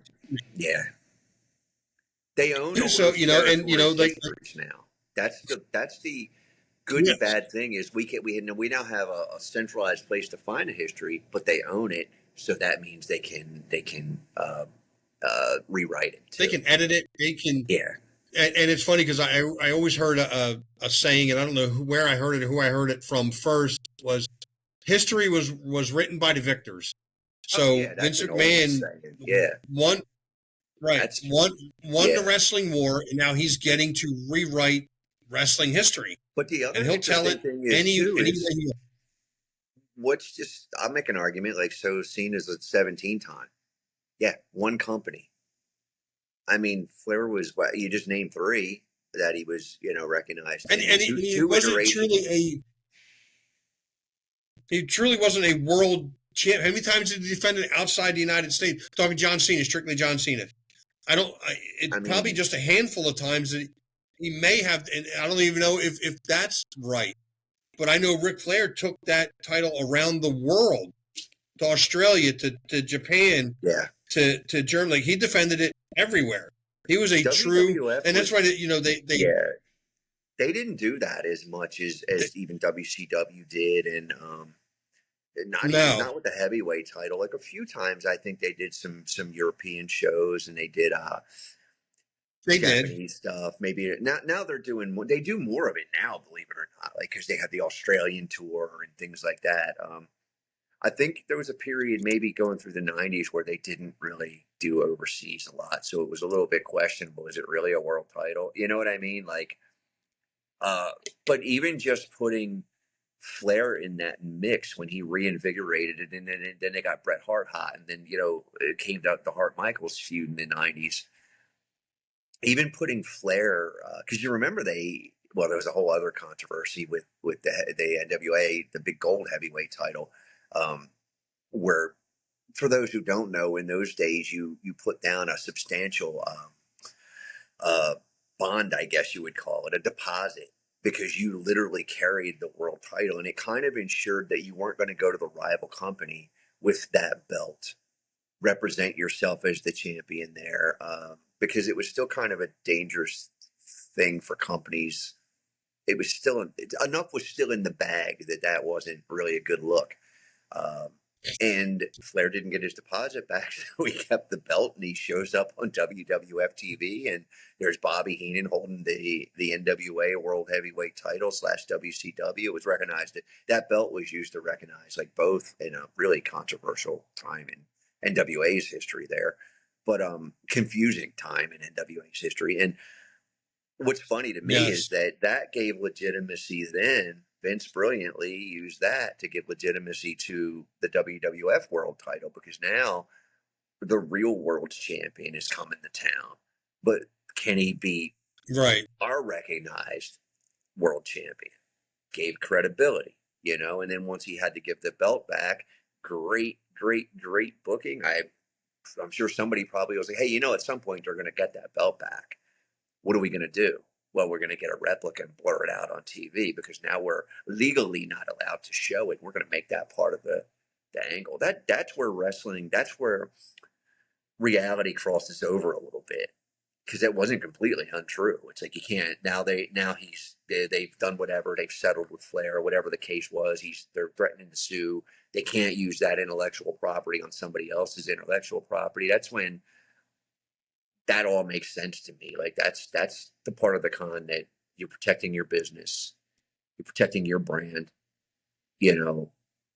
Just like my big beef now, my big roast beef, Howard. I had to slide that in.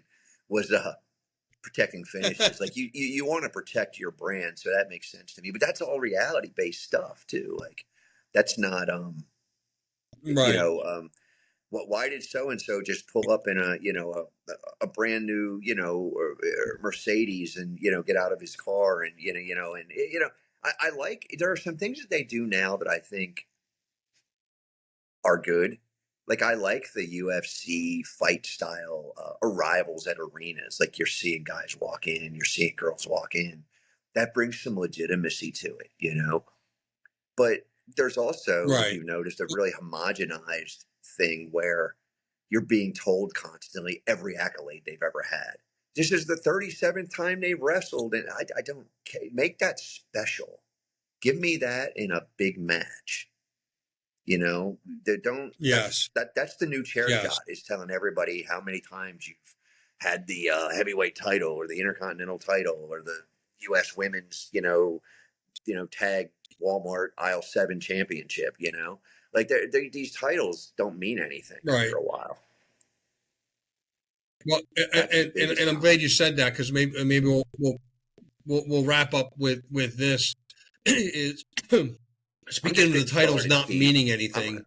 Let's have Steve just edit this thing for like 3 days straight. Sorry, and Steve. we didn't name nearly enough. We didn't name nearly enough wrestlers for him to put up graphics. I'm a little bummed out. Listen, but we'll make up for it next episode. episode. Kurt Steve, I Hennig was promise. a world heavyweight champion. There was Rick Martel. I mean, Well, remember when Stan Hansen drove over the AWA title with his truck and they gave it back to Nick Bockwinkel? Like, yes, Vern Gagne was all upset. Oh my God! Yeah, exactly. But I saw the it was Logan Paul, Dominic, or not Dominic, Rey Mysterio match, and of course the masked guy comes out and Punk comes running down to the ring with a chair in one hand and his whatever WWE Universal That didn't make any sense to me. whatever I was prop just waking title up and that I he's saw got. that. Did you see what he did with the title Threw it. as he's running to the ring? He Mm-hmm. threw it into the ring. Like, bro, that listen, again, there's too many titles anyway, but that title has history, bro. That title has a lineage, and you Does just it though? threw I it like mean, it was a piece of garbage. yeah. Like it was, but it should. I mean, if it's a world title, it should be I treated as such. And not, right now, think you just told me that title don't mean shit to you. WWE has ruined every single title they have. The biggest debacle in modern, and I like the biggest debacle in the last 25 years is having two heavyweight titles in one company. It makes no sense. There's no way to book it logically. There's no reason for it. The brand extension, whatever Vince wanted to call it, never worked. Never once was adhered to. It was a dumb concept to begin with, and it's provably stupid because it's never worked. Ever. Not once. They've always made some excuse to jump somebody. Now now it's so loosely done, doesn't even matter. So it's very, very hard to trace the lineage of both of those titles. And they can't even tell you which one's more important. So, but it didn't make any sense to me because this is as senseless as having, tax for a fight. Like, what do you just carry them in your trunk? Like, why are we using tax? The hell, where did that come from? Whose stupid idea was that ever? Why do we have a light bulb now? Like, I don't understand where some of this stuff came from because, again, in the hundreds of confrontations I've seen in real life, nobody ran to their trunk to get a bag of tax or but I can tell you what they did do. They used what was there. They used a bar chair. They used a pool stick. They used their fist. Unfortunately, sometimes blades got A involved. broom handle, something. I've never once been in a situation where I saw a firearm be pulled, but we know that that's a real life thing. They're not going to get a bag of tacks, nor is your world champion run into the ring with his belt to throw it in the ring for 0.0 reason. Like, that didn't make any sense to me. I was like, am I half asleep? And I was. Yeah, I was like, what am I seeing? I Again, saw that today, and I'm like, did they're trying to just get their title seen? Right? Did he just do that? Like, did he just?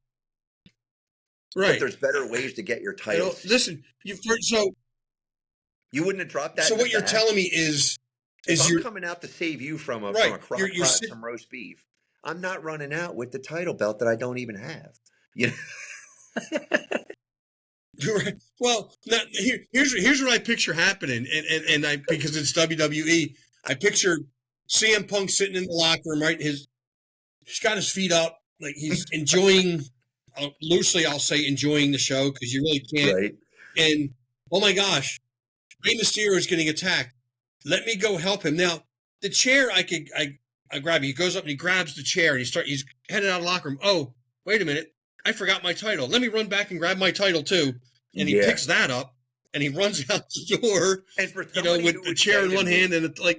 Because I can anticipate some of the nonsensical people who are just so want to defend it. Well, he didn't want anybody to steal it. Well, you know what he would have done then? He would have dropped it right at the curtain where somebody where all the production people are sitting. Like, nobody's taking the belt anyway. Like, right at Gorilla. But right at Gorilla. You drop it right. There's no need to run to the ring with it. It's a hindrance, and it was done. Whoever wrote that in was not really thinking, but that tends to be the trend. But the other thing that has to stop happening, big time, is they have to stop scripting to the point, because I really want to believe that it's just scripted to the point. Like, I want to take the onus off the talent a little bit, where when you blow a spot, you've got to do, because I can tell you now, this is not a time-honored tradition to keep redoing spots when they get blown. Move on. It's over. It's done. Let it go. If it's not integral to the finish, it doesn't get done. But TV now tends to need you to see every scripted piece of thing that they do, where it seems like the talent at least thinks or believes that they have to keep trying. It's happened several times in the last year. It's happened several times in the last 2 weeks where various people of various skill levels are redoing spots over and over and over to the point where it's like, you got to move on. Now somebody, whether they've been told to do it, because I know some of them know better. I know some of them personally. They absolutely know better than that. That's not a time honored tradition either, by the way. Keep doing your spot till you get it right. There's nothing that says this is phony more than that. Um, Whatever the reason Right. is that they're being told to have to do it over and over again isn't acceptable. Has to stop. That will directly correlate to the boardroom when ESPN and Netflix and whatever else is going on elsewhere, because I don't even watch that nonsense. Whatever's going on in that boardroom the conversations ain't going to be, because they don't know enough, remember, Howard, to be like, oh, well, why did your big star just have to do that move 3 or 4 times? They're probably not even watching. What they know is No, revenue went down. they're not watching. We're not streaming as much. Wait a minute, I paid Right. how many billions and we only made this much on new subscriptions and we didn't sell as much merchandise as you said. And that's where it's going to start to, and it probably already has, because again, it's leaked out via, I would think a pretty legitimate source in Freddie Prinze Jr., that ESPN is absolutely not happy with their deal. Why would they be? I mean, I've Oh not yeah, seen one they're thing that they put irate on that's with not been complete shit since that deal came down, And that's one of the things. That's a lie. That's not a con. You're not conning anybody. What you're doing is you're exposing the con. right. Now you're directly lying to the people. Now you're putting your commentary in position where they have to lie. Oh, he or she was out of position. Oh, well, man, commentary. I know, I've done commentary too. They're doing a great job at covering that stuff up, but it's not easy, and they shouldn't have to. It's constant. Missed punches, missed kicks, mistimed stuff. It's like their job now is to tell you why somebody messed something up more than to get the talent over and to get the story over. I think that's the biggest lie to the crowd, is you're just lying to them, telling them what a great product they're getting when they can put their eyes on the screen and see that it's not a great product. They don't need to have watched what we watched, Howard. Remember, and if they did, they would certainly see the difference. They don't need to go back and watch any vintage match. They don't need to go back and watch Stone Cold or anybody. They don't need to watch when he was stunning Steve Austin. You just have to watch what's going on now. And I've even got friends that are really into wrestling that are talking about how bad it is. So that's the pulse. That's the real pulse. Yeah. That's not that real.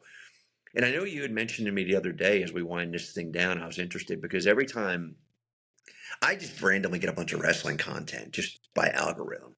I don't even know how legit any of it is, but it all seems to say the same thing from various sources, is that the crowd is not happy. The fans are not happy. The critics, for what it's worth, are not happy. Some seemingly pretty legitimate sources are saying streaming companies are not happy. Well, then you can't roll out on TV and tell everybody that this is the greatest thing ever and you're starting the new era and just watch us and boom, boom, I'm going to save wrestling, and you just don't know because it's a time-honored tradition. And this is why you look more like an asshole than you do a professional to do that when you get that kind of backlash. Because again, remember, this is part of the same person who continued to tear down the veil and say, hey, look, this is how we do it. This is exactly how we do it. Okay, you've told them now. They know, although they don't, albeit still don't know as much as they think they know, but they know for the most part how you do it. Then you can't come back at them. They know enough. And they know enough to know that what they're watching looks like hell. That's all they need to know. And again, take all that off the table. Let's just say it wasn't, I don't know, say we weren't friends and you hadn't befriended several wrestlers and you're just turned on TV.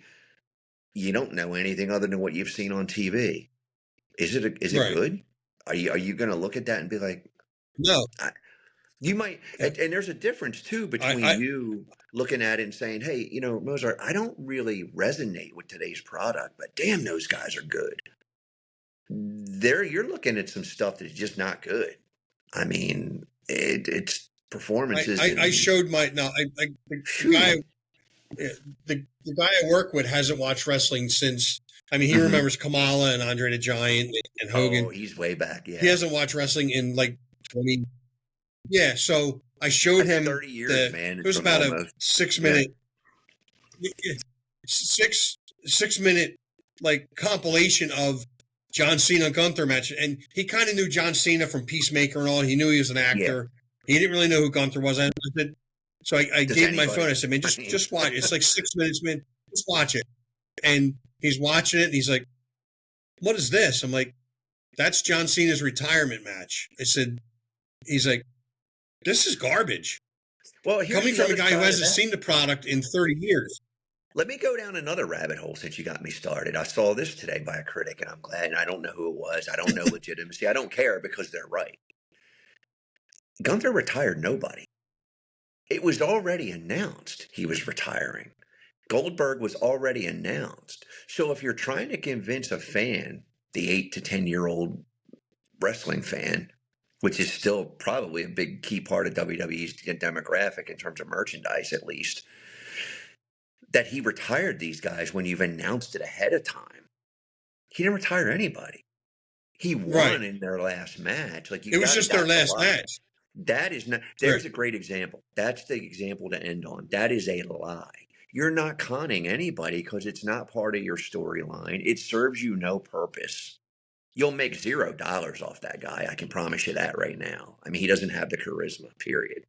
Um, you can call him the ring general all day long. I, again, don't know the guy personally, but as a fan and a wrestler, am offended that people think he's that good. He's not.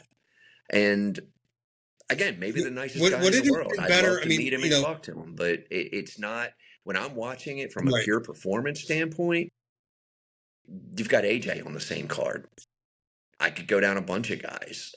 right, I could name almost a lot of guys. You can't lie to the fans. That is a lie, and they're not buying it. A right. con is okay. We've got this great angle. Now it's Austin Theory is part of this thing, whatever. Which I thought was one of the worst reveals ever. Although I'm a big fan of his work. Um, it was dumb again, stupid, but because you got no impact out of it.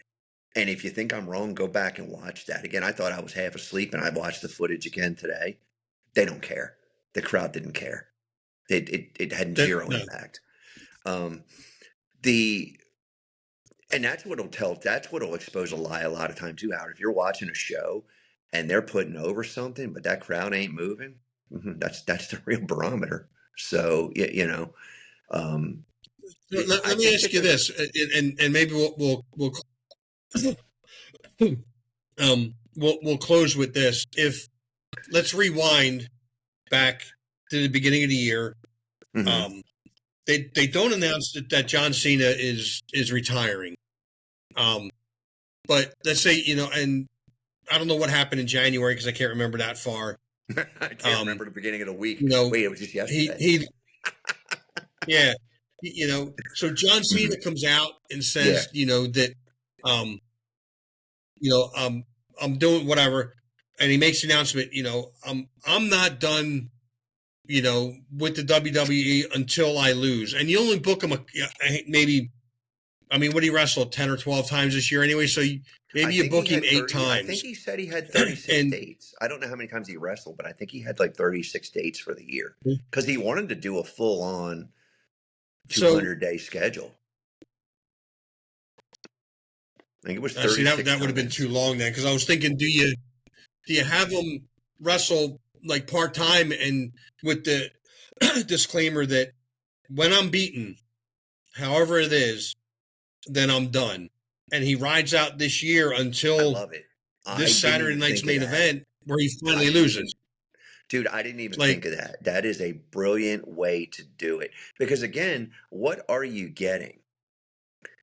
You get the same thing out of it. The last time is now. You change nothing. I Right. love that concept. I love John for that, his innovation and his creativity with taking ownership of his own persona.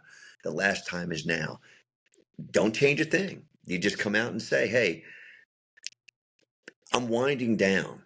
I'll do this thing until I'm beat." That way there's an air of surprise about it. Not, well, this is going to be my last date, and or Right. this is my last opponent, and when you, again, this is a way that you could have conned in a good way. You could keep the con going, but you're not lying to anybody. Because he comes to, let's just let's just say that he's comes to Philadelphia and he makes the announcement in January. He comes to Philadelphia in February. This could be the last time you see John Cena in February. Last time is Now, now, baby. Just do now it. because Run, people say, run "Well, I with got it." the rest Yeah. of the year to see him." Right, hmm right, and now you're I will adding be on to them honest. extra, getting them If extra I were tickets. him, if I were him, and this is what I don't know John personally. I met him one time, and I actually do know his dad. His dad really cool. So I met John one time, and he was a super cool guy.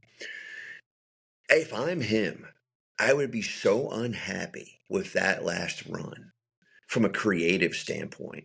Yeah, look, I'm sure he was compensated well. Take that off the table. John's a creative dude.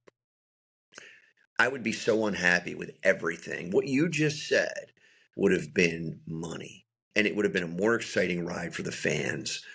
It's probably what they should have done. Not probably, that's what they should have done. Hey, man, I'm winding down. But what are they doing now? The same shit they always do because it's boardroom booking. It's spreadsheet booking. Well, let's tell everybody now. Brock's going to Right, have a retirement tour. What's it going to mean now? Well, AJ's going to have a retirement tour. What's it going to mean? Well, we're going to bring back Jericho and he's going to have a retirement tour. What's it going to mean? Because you're just going to, people are going to know. They don't need to know. All they need to know is, hey, I've been doing this a long time. I might want to transition out of this and go somewhere else. Let me just fade away. Because the real legendary guys faded away. Steamboat never had a official retirement match. right, Flair did, and it was booked brilliantly. But he came back several times, and it's debatable, like whatever. right. But I Terry wouldn't have Funk had changed. like 20 of them, so you can't even count Yeah, them. Terry, unfortunately, great respect for what he did, but he became a parody of himself coming back so many times, to be honest with you. And like far beyond like his prime too. You know what I mean? At least I think what I Yeah. could say is the few times that the Dragon, Ricky Steamboat, stepped back in the ring, he still looked like he had it. You know, did he have it for a full Oh schedule? yeah. Probably Very not, but he much. had it. What's the saying? He was as good once as a good one. What's the saying? He was as good once as he. I'm not as good as I once was. But I'm I'm not once as good as I good. once Yeah, was, but I'm as good once as I ever was. exactly. I can't believe it. That's Yeah, it. So that was kind of what we he can got with. end on that high note because Yeah, yeah, yeah. Because we could go down. We'll have to continue this but conversation because because there's a lot to unpack with what's going on in wrestling, and I'd like to hear what the fans think. Because again, I'm just going by what I see and what I've been trained to do, what I read, how fans are reacting. If people have different opinions and they think something's great, then as I'll say with my day job, we have a lot of judgment involved in what I do, and it's like, hey, if you can convince me that why you did that, then cool, we're good, or if I can convince you why I did that. And by the way, too, Howard, to wrap it on my end, difference between a con and a lie is I could con you into buying me a roast beef sandwich, but if I lie to you, I can tell you that there are no roast beef sandwiches left. There's a big difference. I can just convince right, Howard to do something. So if I've conned the people into believing that, well, hell, John's going to keep wrestling until he loses, that's different than saying, well, we're going to have the greatest retirement tour ever and just not delivering. You know, right, it's different. You right. know, But let's fill this rabbit hole in, Mozart. It's been fun. always. Don't forget to check out all of our episodes, not only our episodes, but all of the episodes and shows on the new Lariat network with Steve's show. the reviews and the previews and reviews that he does. The You Heard It Yeah. Here Worst, I believe, is the name of the show. And our network is growing. I don't even remember all of the name of the shows that we have now, but Oh my we God, have a ton of them. Yeah. Just go to Facebook, YouTube Instagram, and check YouTube. out, Lariat Network. Yeah. And check us out. Hey, let me put guys, you on thank the you. spot. It's been fun. Before you sign off, I'm Yes. gonna put you on the spot real quick. You had mentioned that great angle around what you would have done with Cena's last match. Who's his last opponent for you? Because I think we both know we don't agree on that was not the right opponent. No, it wouldn't have been Gunther at all. Come back to me next week. No. Okay. I think if it, all right, I'll be back. Just remind me next week. I'll try to write it down, but I will have. There's no right answer. I'm just telling you the wrong one was who we got. But yeah, I'm interested because I go right. Yeah, the wrong one was what it was, but I got a list of like 10 guys that could have been awesome. Yeah, if not more. Yeah. I'd say I would have given you 3, but I would have given you 3 real quick. But I'll give you a couple that could, and I'll give it to you in succession, building towards his retirement. How's that? Let's do this. Let's bring it back. That way. Let's cliffhang it. And you bring it back to me next week on the rabbit hole. We'll open up with that. Whatever hole we go down in that episode, that's what we'll get to. Fair enough. Right. But guys, until next week, as we always say lately, keep your boots laced up, your promos tight, and always protect your finish. Thank you. Everybody have a great night. Have a great one.